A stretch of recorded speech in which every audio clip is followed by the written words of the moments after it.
Dad, wake up. Mr. Matt. There's no school. No. Coronavirus. Get up. There's coronavirus. There's no school. No, your math show. Get up. The math show! Hey, sometimes when you make a video, you gotta play a trick on the camera person. I'm gonna go hide so Eva can't find me.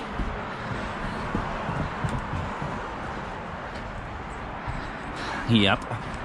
We're going on the roof. She'll never find me up here. Beautiful Oakland. We're on the roof, baby. All right, let's see if Eva can find me. Hey Eva, we're starting a lesson soon. Grab the camera. I'll meet you in the backyard.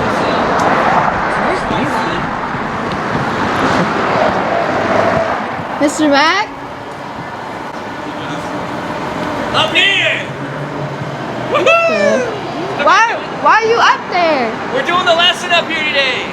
Come on, it's Friday. Let's have some fun. All right. Friday lesson on the roof. Hey, today we're going to be using the distributive property again, but we're going to be using it backwards. So before we distributed and we found some products, and now we're going to get two different products, answers when you multiply. They're going to give us two numbers, and we're going to break them apart.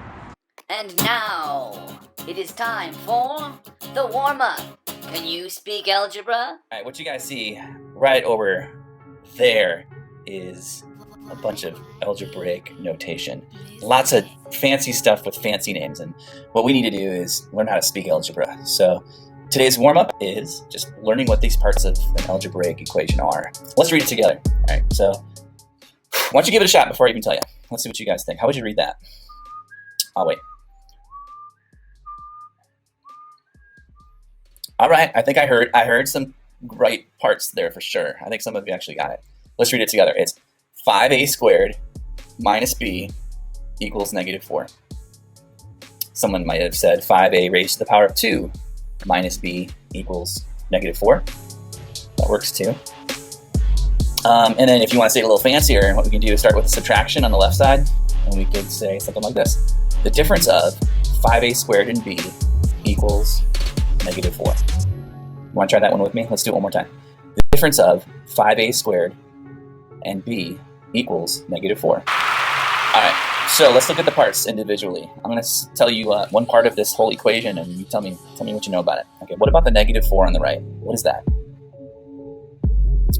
That's an integer. Yep, we learned that this year. Positive and negative whole numbers are called integers. What else could you call it? I'll give you a clue. Is it a constant or a variable? Yeah, it's a constant. A -4 is constantly -4. It's never +4. It's never 2 or a million. A -4 is always -4. It's constantly that value. All right, what about the b on the other side of the equation? What is that? The blue b. That's a variable. Yeah, we don't know what b is, and we don't really care right now. Huh? And what is the a? Is that another variable? Yes, it is. Is it the same as b? No, different values. That's why they're different letters. What's above the a? What would you call that? What is that green 2 called? Is it a power or an exponent? Yeah, it's an exponent. The whole thing's a power. A squared is a power. A is the base.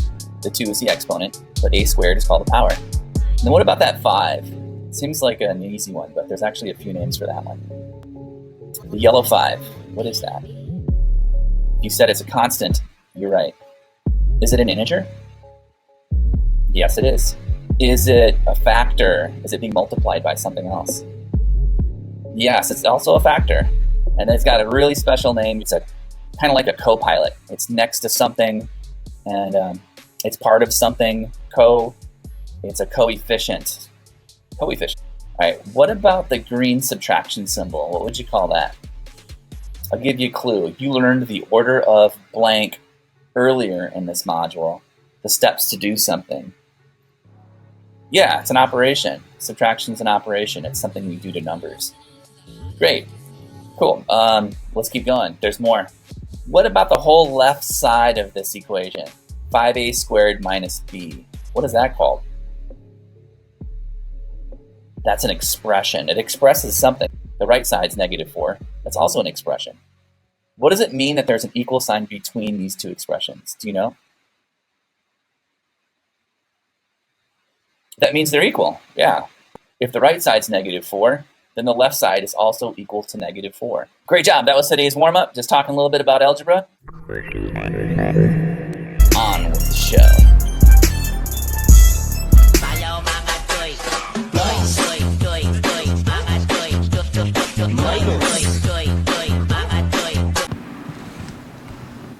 Factor.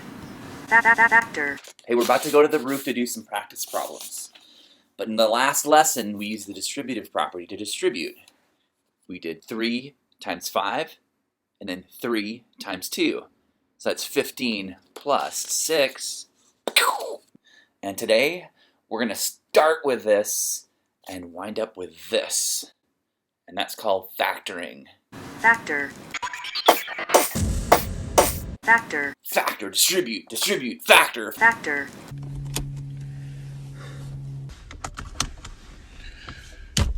Why are we going so fast? Stop now. Yeah, what?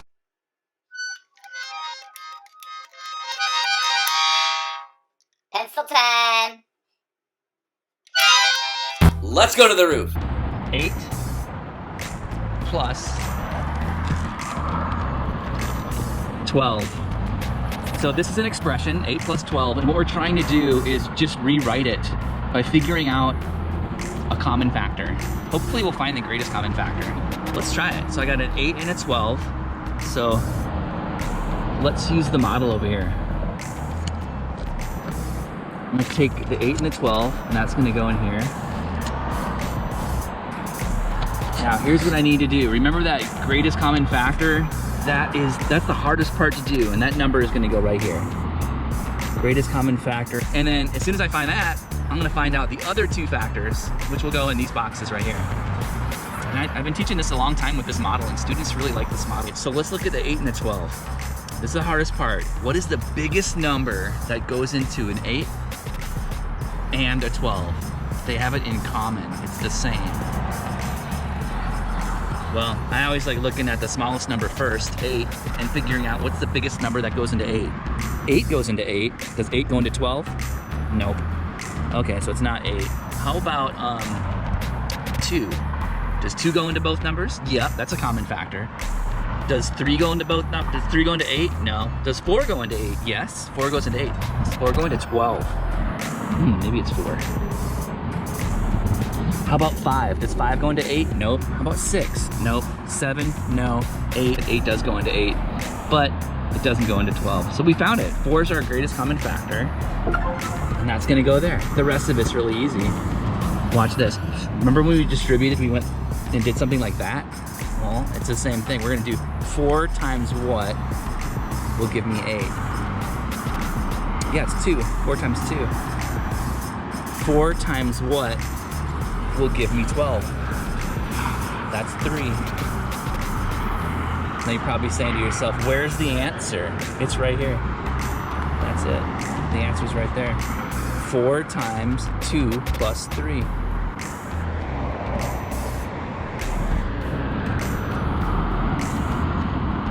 There we go. I just rewrote an expression using the distributive property. And today we're not distributing, we're factoring. Factor. Once again, here's the answer. 4 times 2 plus 3. 4 times 2 plus 3.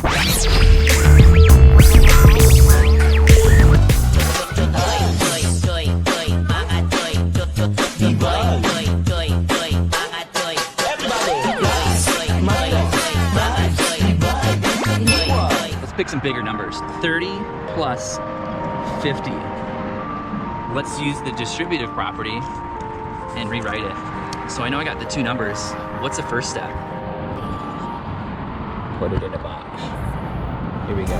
30, 50. All right, now here's what I need to find. The greatest common factor, and then 2 more factors right there. Okay, so let's look at the numbers here. What's smaller, 30 or 50? Yeah, 30 smaller. Let's just find the biggest factor of 30 and see if it goes into 50. Right now I'm thinking, you guys got it? You probably have it already. Don't you, I'm thinking 10. 10 goes into 30. Does 10 go into 50? Yes, it does. Let's see, are there any other numbers that go into 30 that 50, maybe it's right there, 10, I don't know. Any other numbers that go into 30? 15 does. Does 15 go into 50? 15, 30, 45, 60, no. 10's the greatest common factor. It's the hard part. Let's put it in the box. And then 10 times what is 30? 3. 10 times what is 50? 10 times 5 is 50. Do you know where the answer is from our model? What would the answer be? I'll give you a clue.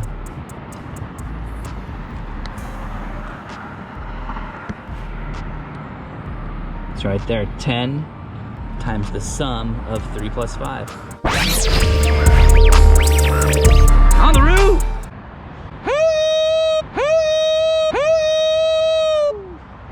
Thanks for coming to the math show. Next time we're going to be throwing in some variables and using the distributive property again. We're going to level 2. See you next time on